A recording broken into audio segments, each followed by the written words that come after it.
Vous êtes déjà perdu sur LinkedIn, Instagram ou TikTok avec des créateurs de contenu ou des entrepreneurs qui vous expliquent que pour réussir votre vie, vous devez travailler 15 heures par jour, vous lever à 6 heures du mat, prendre des bains en glaçons, faire du yoga pendant 30 minutes ou encore faire de la muscu pendant 1 heure.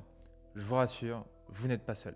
Et si la communication incarnée, aussi appelée personal branding, est gangrénée par les infopreneurs de Dubaï, j'imagine que votre feed YouTube Short doit l'être aussi. Mais je vous rassure, si pour beaucoup d'entre vous, et je vous comprends, mais je vais vous prouver le contraire aujourd'hui, personal branding rime avec bullshit, pour d'autres, c'est un véritable élément game changer pour leur acquisition, crédibilité et notoriété sectorielle. Et si je vous parle de ça, c'est parce que ça a été mon cas. Linker, c'est une agence de communication pour dirigeants que j'ai montée il y a maintenant 2 ans. Moi, je suis Mathieu, le CEO. Et avec l'équipe, on a accompagné plus de 100 clients, startups, agences B2B et dirigeants de grands groupes pour développer leur visibilité en ligne et ailleurs. Aujourd'hui, ma communication personnelle est encore l'équivalent de 40% de notre acquisition avec le bouche-oreille et d'autres canaux. Et avec plus de 30 000 abonnés de tous réseaux confondus et des dizaines de use cases de dirigeants en B2B sur tous les réseaux sociaux, je pense avoir un dataset pour vous super intéressant pour partager des use cases, de l'expérience, des échecs et des apprentissages sur comment construire votre personal branding en B2B sans tomber dans le sketch.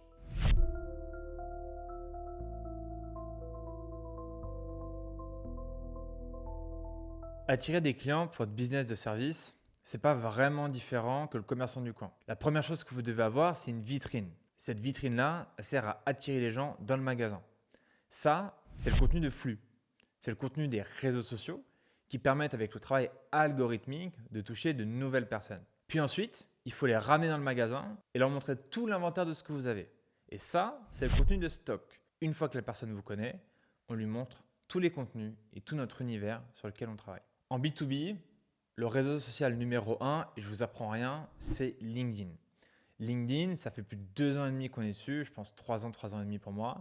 Et en réalité, c'est encore aujourd'hui l'endroit où tous vos prospects y sont, vos partenaires, vos futurs talents, vos invests. Bref, c'est place to B2B. Alors sur YouTube, LinkedIn se fait souvent défoncer la tronche. La première fois que j'ai mis les pieds sur LinkedIn, je me suis clairement demandé où j'étais tombé.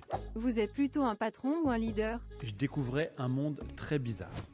Effectivement, le réseau est passé en quelques temps, en quelques années, d'une CVTech à un véritable réseau social. Mais ce qui est intéressant, c'est que ce mouvement de fond de la créateur économie sur LinkedIn qui a démarré sur d'autres réseaux se développe aussi au B2B et à l'acquisition. Et donc en fait, il y a de plus en plus de monde qui partage du contenu, donc c'est de plus en plus difficile. Mais en même temps, il y a toujours autant d'opportunités parce que les dirigeants, les DIRCOM, les recruteurs et les candidats sont toujours bel et bien sur LinkedIn. Alors pour vous faire votre place dans ce milieu qui est difficile, aujourd'hui, on a créé un petit playbook, le playbook Linker. Parce qu'il ne suffit pas de poster une fois par semaine pour avoir des résultats et pouvoir trouver vos prochains clients. Ce playbook, il est en 4 étapes. La première chose que vous devez faire, c'est optimiser votre profil. Pour optimiser son profil LinkedIn, il y a plusieurs étapes clés que vous devez travailler. La première, et on va vous mettre des exemples pour illustrer, c'est la photo de couverture.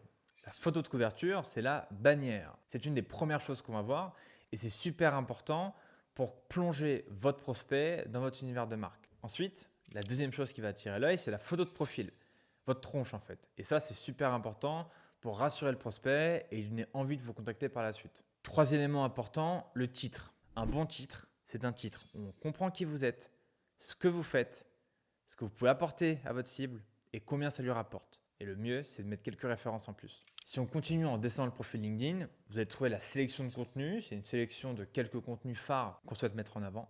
Ça peut être des contenus externes qui renvoient vers d'autres éléments comme une newsletter, une chaîne YouTube, un Calendly ou des éléments internes comme une tribune que vous auriez partagée sur LinkedIn. Ensuite, très important, vous avez la bio introductive, donc c'est dans la partie info.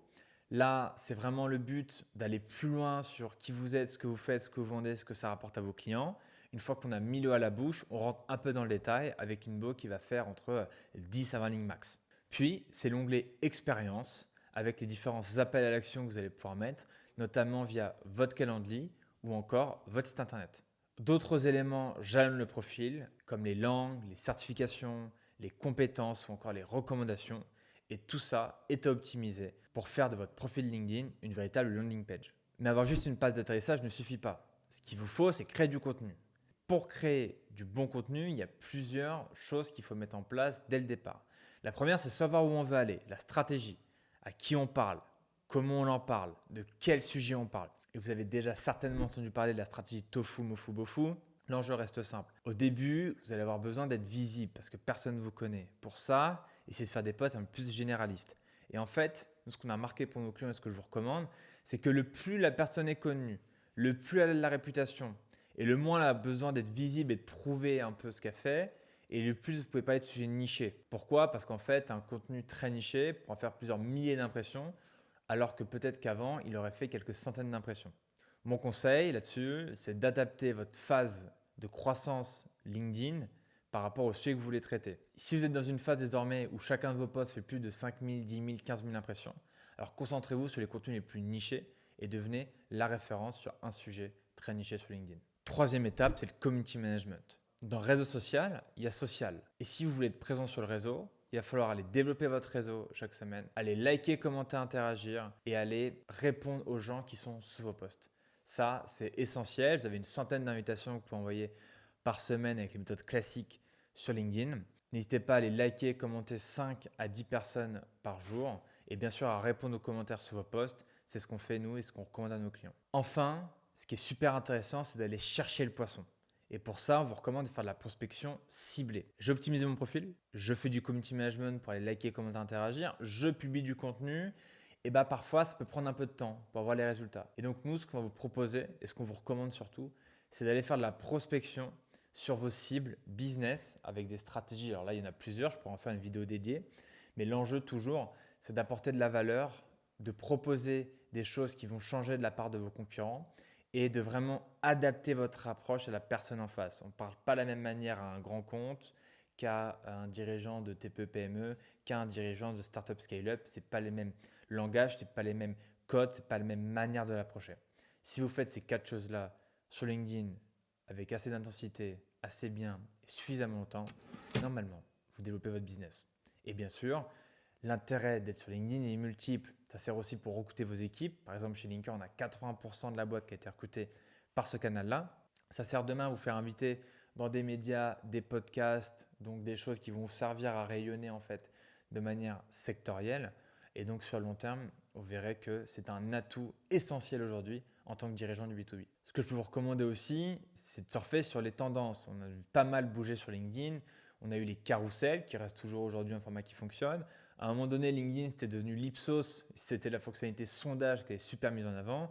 Et désormais, c'est vraiment la vidéo, on sent, qui prend le pas avec notamment un feed de vidéos courtes qui a été mis en place par LinkedIn récemment en déploiement sur mobile. Enfin, pour savoir si vous avancez dans la bonne direction sur LinkedIn, et évidemment toute la communication, ce qu'on va voir, c'est les leads et les conversions et le business. Mais si on prend canal par canal et qu'on commence par LinkedIn, je vous commence de traquer les impressions de vos posts, l'engagement sur vos posts, le score SSI qui est un score de visibilité LinkedIn, les vues du profil, c'est-à-dire est-ce que les gens viennent sur mon profil, et aussi les apparitions dans les résultats de recherche. Vous avez 2 métriques intéressantes là-dedans. Quantitativement, est-ce que les gens tombent sur mon profil quand ils regardent dans la barre de recherche? Et qualitativement, c'est quoi les mots-clés sur lesquels ils tombent quand ils viennent sur mon profil? En bonus, c'est Twitter. Une fois que vous arrivez à faire vos 2, 3, 4, 5 posts LinkedIn par semaine en fonction de la fréquence que vous voulez imprimer, Twitter, c'est pas mal parce que alors c'est très connecté à l'écosystème startup, tech, VC, mais ça vous permet en fait de réutiliser votre contenu LinkedIn avec la même méthodologie derrière, c'est-à-dire création de contenu et community management. Ce qu'il faut par contre sur Twitter, c'est adapter le contenu au réseau social parce que ça n'a rien à voir. Donc, il y a plusieurs formats qui fonctionnent bien sur Twitter. Le premier, c'est de prendre un tweet qui est parti viral et de le commenter en faisant une citation du tweet. Ça, c'est un premier moyen d'aller chercher des résultats, notamment sur de l'actualité. Et le deuxième, c'est de faire des fameux threads. Et pour comprendre ce qu'est un thread, de son nom, le fil en fait, c'est tout simplement un sujet qu'on va traiter de manière générale et qu'on va pouvoir dérouler avec des étapes logiques jusqu'à arriver à une conclusion de l'auteur sur n'importe quel sujet, finance, market, startup. Passons maintenant un peu au contenu de stock et sur la plateforme sur laquelle on est en train de se parler, c'est-à-dire YouTube. YouTube, c'est pour moi aujourd'hui le moyen numéro 1 de créer de la différence et une barrière à l'entrée par rapport à son marché, à sa concurrence. Si vous êtes tout seul là-dessus, il y a 90% de chances que Il y en a peu qui utilisent au moins 2 ou 3 réseaux avec de la newsletter ou autre chose. Et en fait, si vous regardez qui utilise les meilleures stratégies sur YouTube, il n'y a presque personne. Mais le problème de YouTube, c'est à la fois une opportunité, mais à la fois un inconvénient, c'est celui de la barrière à l'entrée. Parce qu'aujourd'hui, pour pouvoir faire du YouTube de manière qualitative, il faut un minimum de stratégie, de savoir de quoi on veut parler, comment on veut en parler. Il faut un minimum de matos, rien que pour s'enregistrer. Il y a aussi une barrière mentale qui est très forte, je le vois nous sur nos clients, c'est-à-dire que les gens ont peur de s'exprimer dans la caméra, n'articulent pas bien, ne savent pas de quoi parler, ont peur pour leur image, ont peur de se sentir ridicule. Et ça, c'est le frein numéro 1 en vidéo aujourd'hui, nous, de ce qu'on peut remarquer. Il y a aussi évidemment un sujet d'investissement, qu'il soit financier ou de temps. YouTube, ça prend du temps. Faire des formats longs comme on est en train de le faire, c'est voilà, toute une logistique, c'est des moments, des créneaux qu'on doit choisir. Et ça, il ne faut pas le sous-estimer parce que quand on est dirigeant d'une boîte, notre temps il est compté, notre temps c'est de l'argent. Donc ce n'est pas toujours le meilleur moment pour le faire. Nous, ce qu'on va conseiller à nos clients, notamment sur YouTube, c'est de faire des vidéos dans leur niche. Mais YouTube, c'est avant tout une question de format et d'angle. Il faut que ça plaise au grand public, il faut que ça puisse plaire. Par exemple, moi dans mon cas, à un DIRCOM qui va être intéressé, si demain je suis recruteur, je suis chasseur de tête, CEO d'une boîte de chasse de tête, en fait, il faut que j'arrive à traiter le sujet RH, le sujet marque employeur, le sujet recrutement, avec un angle qui va plaire en fait à des directeurs du recrutement, à des DRH, à des DIRCOM peut-être, qui vont pouvoir consommer mon contenu. Donc tout l'enjeu en fait de YouTube, c'est de réussir à faire du contenu de niche et qui nous plaît sans faire 300 vues. Et pour ça, il y a un travail de préparation. Premièrement, sur la vidéo. La vidéo, quel titre je mets, quelle miniature. C'est la base. Une bonne vidéo, c'est un bon titre et une bonne miniature. Un bon titre, c'est quoi? C'est un bon sujet. Si je ne sais pas de quel sujet je vais traiter et que je n'arrive pas à trouver mon titre, c'est certainement que j'ai un premier problème. Parce que dans la logique, ce qui est très important, c'est que votre miniature réponde à votre titre et que votre titre réponde à votre intro, et etc. Et que ça se suive et qu'il y ait un défilé logique. Donc si le viewer et l'auditeur perd ça de vue, vous perdrez l'attention et vous ferez éclater dès les 30 premières secondes. Ce qui est important sur YouTube aussi, c'est la fréquence. C'est effectivement assez difficile d'imprimer beaucoup de fréquences. Il y a très peu de youtubeurs, notamment du B2B en France, qui arrivent à sortir plusieurs vidéos par semaine. Mais pour ceux qui le font, il y a une véritable organisation millimétrée pour sortir plusieurs vidéos. Et c'est beaucoup plus simple que de sortir 3 newsletters, 3 posts LinkedIn par exemple. Une fois que vous allez commencer à prendre le pied, ce qui pourrait être intéressant pour vous, c'est d'alterner des vidéos pour être découvert avec des vidéos qui vont toucher d'autres audiences, le grand public et qui vont faire plusieurs milliers de vues sur la plateforme. Et d'autres vidéos qui vont plutôt être pour votre communauté, pour vos prospects et qui vont être là pour réassurer votre expertise dans votre secteur. En tout cas, c'est la stratégie qu'on utilise pour nos clients qui fonctionne pas mal. C'est à la fois essayer d'être le plus visible possible sur certains sujets qui sont quand même connexes à l'activité et d'autre part de traiter vraiment ce sujet de niche pour convertir les prospects et parler à notre secteur. YouTube, c'est un des réseaux sociaux les plus techniques parce qu'il faut savoir jongler entre les différentes expertises, le copywriting, le son, l'image, la lumière, le scriptage et tout ça, ça prend du temps.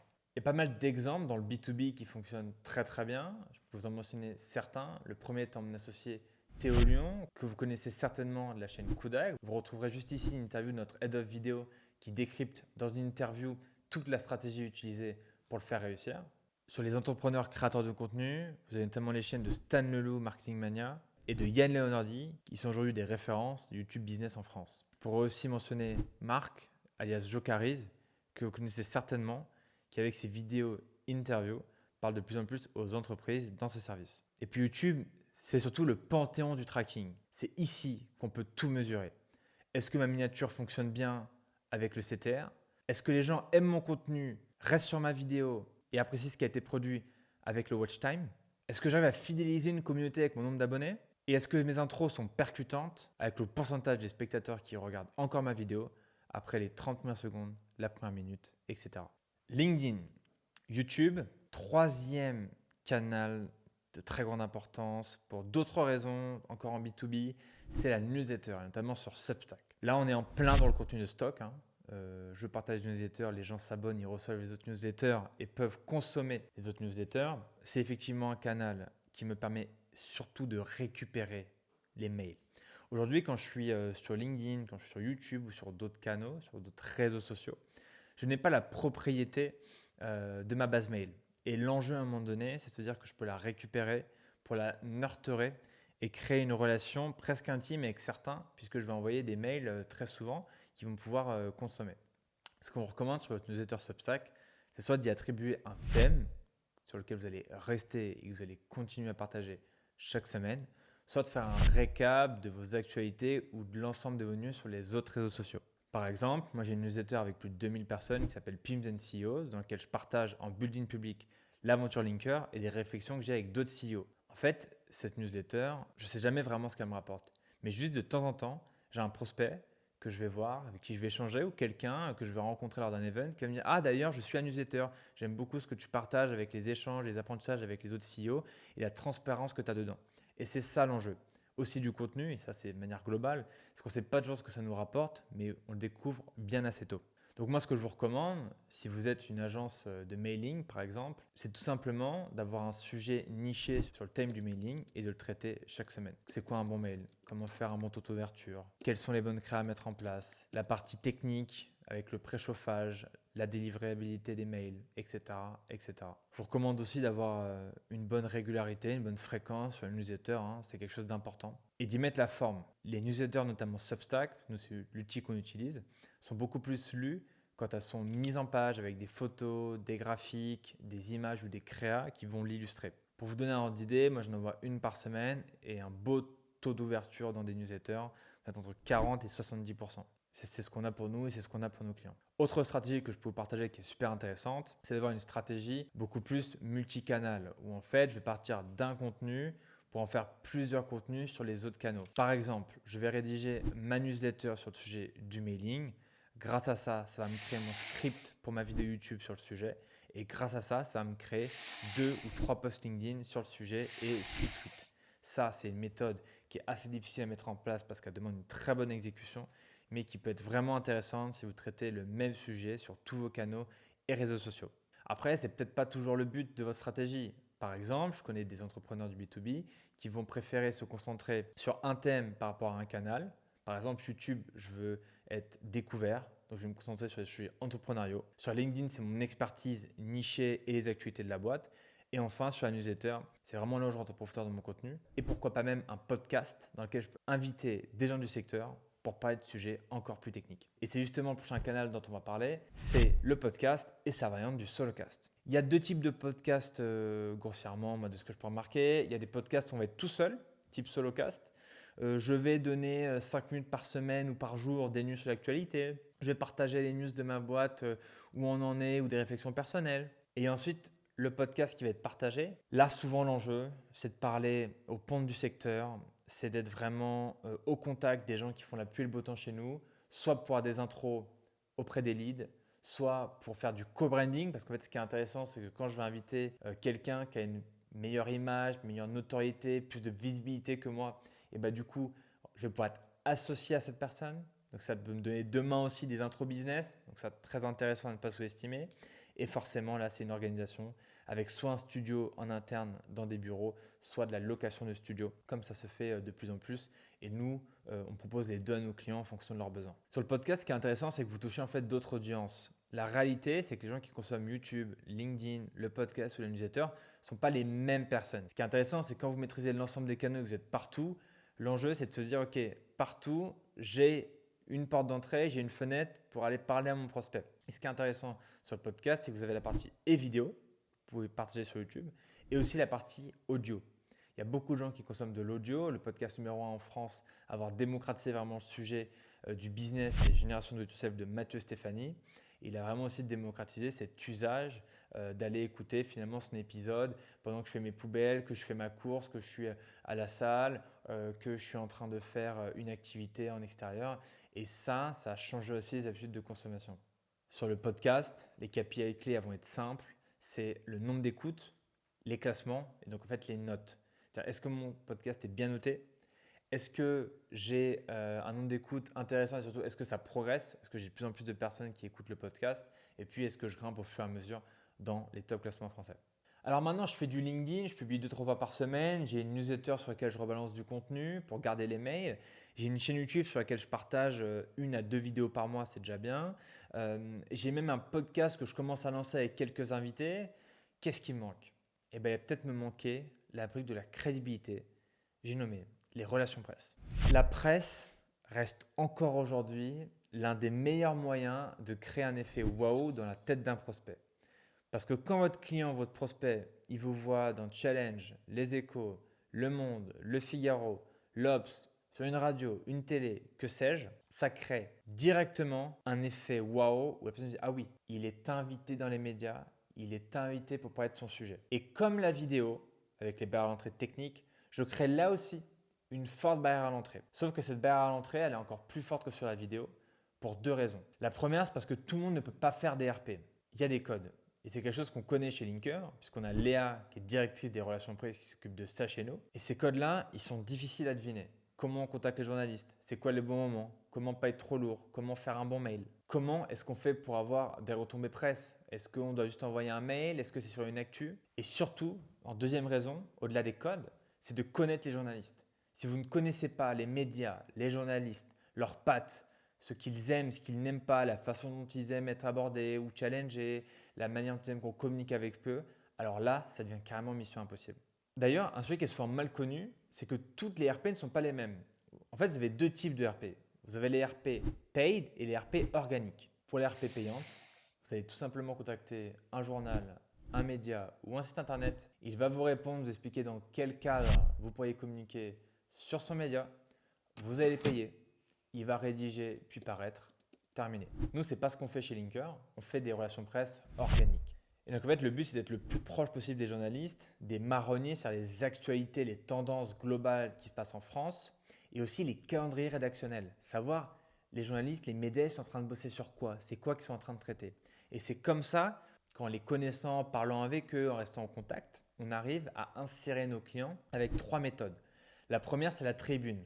Je vais parler d'un sujet d'actualité qui va pouvoir intéresser le média. Je vous mets celle qui est parue dernièrement pour moi chez Stratégie. La deuxième, c'est l'interview. Je vais aller proposer en fait une interview de mon client, de mon agence ou de ma boîte pour le coup, sur un sujet d'actualité. Et pour ça, il faut que ça intéresse le journaliste ou être assez connu dans mon secteur, dans mon écosystème. Donc là, on est vraiment en temps de solliciter des interviews. Quand on n'est personne au début, c'est compliqué. Et enfin, le plus classique, le mot que tout le monde connaît, c'est souvent le mot du communiqué de presse. Alors là, c'est très simple. Je vais pousser une actualité qui va pouvoir fitter avec une actualité aussi, pourquoi pas sectorielle, de mon entreprise, pour communiquer sur un gain client, pour communiquer sur une nomination, pour communiquer sur une nouvelle future, si je suis une start-up, ou carrément sur une levée de fonds, si j'ai levé des fonds. Enfin, on n'a pas parlé des relations publiques, qui sont un peu différentes des relations presse, mais ce qui est intéressant en relations publiques, c'est essayer d'aller rencontrer les journalistes en tant qu'entreprise lors d'événements. Pour ça, vous pouvez soit solliciter des rencontres informelles, soit des rencontres plus formelles lors de salons ou d'événements, et pour ça, il faut y aller. Chez Linker, on est par exemple présent à tous les événements importants, Vivatech, Paris Retail Week, et d'ailleurs c'est aujourd'hui, ou encore le Strategy Festival au mois de septembre. Et d'ailleurs, au moment où je suis en train de tourner, il y a la Paris Retail Week, il y a l'équipe Kudak, nos clients et surtout Léa, notre responsable des relations presse, qui est en train d'aller pitcher des clients, des journalistes, de créer des petites passes décisives. Et donc, on lui souhaite beaucoup de force. Léa, on t'embrasse. Donc, vous l'avez compris, sur les RP, 4 méthodes. 1, les tribunes sur l'actualité. 2, les interviews que je vais pouvoir aller solliciter. 3, les communiqués de presse et 4, les relations publiques en essayant d'aller rencontrer les journalistes. Mais ça, c'est vraiment en temps 2. Vous l'avez compris, par rapport à tous les autres sujets, c'est celui où il y a le plus de barrières à l'entrée parce que c'est celui où les résultats sont encore plus long terme que les autres. L'enjeu, ce n'est pas de convertir directement, mais de crédibiliser. Alors pour ceux qui ont un lifestyle intéressant ou qui souhaitent le partager, Instagram est aujourd'hui le réseau social mi-flux, mi-stock intéressant pour créer une communauté et quand même aller choper de l'attraction organique. C'est un des seuls réseaux où vous pouvez faire les deux. Pourquoi? Parce qu'en fait, on peut en même temps développer sa visibilité, c'est-à-dire toucher de nouvelles audiences avec notamment les reels et les photos que vous allez pouvoir partager sur le réseau. Mais c'est aussi l'endroit où je construis ma communauté avec les stories et notamment les canaux privés que je peux créer pour ma communauté la plus proche. C'est un réseau en B2B que je vois moi est très utilisé de manière utilitaire ou alors pour passer sa notoriété à l'échelle et passer un peu plus en grand public. Ça va être simple. On va regarder les profils et les comptes qu'on a touchés, les impressions du contenu et bien sûr le nombre d'abonnés. Enfin, j'en parle quand même si en B2B, ce n'est pas la priorité, mais c'est TikTok, le réseau de flux par excellence. En B2B, on utilise souvent TikTok quand on a déjà du contenu via Insta ou YouTube et qu'on veut repartager sur les autres canaux. Et donc pour ça, je vais faire du repurposing. C'est aussi pour ça que c'est super intéressant d'avoir un podcast parce qu'avec un podcast, Je peux avoir un format long sur YouTube et en audio, mais je peux aussi effectivement redécouper, comme vous le voyez beaucoup sur pas mal de canaux de réseaux sociaux, des contenus plus courts pour partager ça sur TikTok, sur Insta et sur YouTube Short. TikTok, c'est intéressant pour aller chercher de la viralité et encore une fois, aller développer une notoriété un peu plus grand public à l'échelle. Mais par contre, il ne faut pas avoir peur de se faire critiquer en commentaire. C'est une audience, il faut se dire, qui est peu qualifiée par rapport à LinkedIn. On y trouvera beaucoup moins de décideurs et beaucoup plus de personnes entre 18 et 30 ans qu'entre 30 et 60. Mais ça reste une plateforme qui est intéressante pour développer sa visibilité de manière générale. Je vous conseille vraiment de regarder les impressions parce que si vous ne faites pas d'impression sur TikTok, il n'y a pas vraiment d'intérêt d'utiliser le réseau. Et enfin, je le mets en option et j'embrasse bien sûr mon associé Jules Palatin, CEO de Netcord. Mais Discord peut être en B2B une option très intéressante pour créer une communauté encore plus engagée et pour créer de l'événementiel et toute une expérience immersive autour d'actualités et d'événements pour votre entreprise. La gestion d'un serveur se fait soit en interne, soit par des gens spécialisés dedans. Et si vous avez besoin de ça, vous contactez Jules. Il y a plusieurs use cases pour Discord, notamment quand c'est des projets communautaires ou alors à grande échelle lors d'événements. Je pense par exemple au GP Explorer qui a eu un gros impact. Ou encore quand par exemple je suis un fonds d'investissement ou une boîte de crowdfunding. Je sais que pas mal de boîtes dans ces secteurs-là en ont. Ou enfin, si j'ai de la formation, ça peut être très intéressant pour nurturer ma communauté. Et si vous avez besoin, je vous l'ai déjà dit, vous parlez à Jules. Vous l'avez compris, moi je ne suis pas arrivé du jour au lendemain à me mettre sur tous les canaux, tous les réseaux, etc. J'ai fait petit à petit et je suis allé au fur et à mesure. Aujourd'hui, moi je développe LinkedIn, les relations presse, la newsletter et YouTube. Je peux encore faire mieux sur la partie podcast avec mon solocast que je dois développer. Et je suis en veille en réalité, je ne fais pas grand chose sur TikTok, Twitter et Instagram. Mais le plus important, c'est une question de priorité. Parce que toutes les KPI que je vous ai partagées qui sont importantes, on est complètement d'accord avec vous qu'à la fin, si ça ne vous rapporte pas du business, vous allez faire autre chose. La communication incarnée et le personal branding, ce n'est pas une formule magique. C'est un canal que j'utilise sur le long terme pour humaniser ma boîte et faire en sorte que les gens de mon secteur me connaissent. Pour finir, voici quelques conseils avant de vous laisser vous lancer dans cette grande aventure qu'est le contenu ou de passer à la vitesse d'après grâce à cette vidéo. Premier conseil, c'est de savoir à qui vous voulez parler pour éviter le piège du ridicule. Dans le contenu, ce qui fait mal, c'est quand un de vos prospects ou clients se dit « mais en fait, qu'est-ce que mon prestataire, qu'est-ce que mon client, qu'est-ce que cette personne est en train de raconter, je trouve ça ridicule ». Ça fait très mal et pour ça, il faut faire gaffe et toujours se poser la question « comment réfléchit et pense mon prospect ou mon client ?» La deuxième, c'est que je vois beaucoup de gens beaucoup trop réfléchir alors qu'en fait, il faut d'abord agir puis réfléchir. L'exécution doit toujours précéder la stratégie, mais je n'ai pas dit qu'il ne devait pas y avoir de stratégie. D'abord, je fais, une fois que j'ai fait suffisamment, là, je commence à me dire, ok, vraiment, où est-ce que je veux emmener le truc? Est-ce que je suis prêt à m'investir sur ce canal-là? Est-ce que je suis prêt à déployer des moyens et du temps? Mais d'abord, je commence. Ensuite, c'est toujours plus simple de développer d'autres réseaux sociaux quand j'ai déjà développé un canal, un réseau fort où je suis très présent. Par exemple, moi, ça a été LinkedIn, ça a été le cas aussi pour beaucoup d'autres personnes, mais d'autres, ça va être YouTube ensuite que je vais renvoyer vers LinkedIn ou Instagram que je vais renvoyer sur TikTok. Et dans ce sens-là, c'est beaucoup plus simple que de se lancer sur tous les réseaux en même temps. Et puis bien sûr, si vous n'y arrivez pas, que tout seul, c'est trop dur, que vous ne savez plus où aller, que vous n'avez pas de temps et pas de résultats, avec grand plaisir pour en parler lors d'un call découverte. Le lien est dans la description. Voilà, j'espère que cette vidéo vous aura plu. On aura pu balayer ensemble toutes les options que vous avez pour votre création de contenu en tant qu'entrepreneur dans le B2B, avec pour moi les réseaux et les canaux qui sont les principaux, les plus importants. J'espère que cette vidéo vous aura appris des choses. N'hésitez pas à me challenger dans les commentaires pour me dire ce que vous aimeriez voir dans les prochaines vidéos. N'hésitez pas non plus à me partager où vous en êtes, vos besoins, vos galères sur le contenu. J'y répondrai avec plaisir pendant quelques jours. Et puis bien sûr, si vous avez besoin d'aide pour aller plus loin, on propose un audit qui est gratuit lors d'un call avec moi. Si vous rentrez dans nos critères, on le fera avec vous avec grand plaisir. Ça passe en description, je vous mets le lien et je vous dis à très vite. C'était Mathieu pour une prochaine vidéo. Abonnez-vous, la cloche. Ciao, ciao.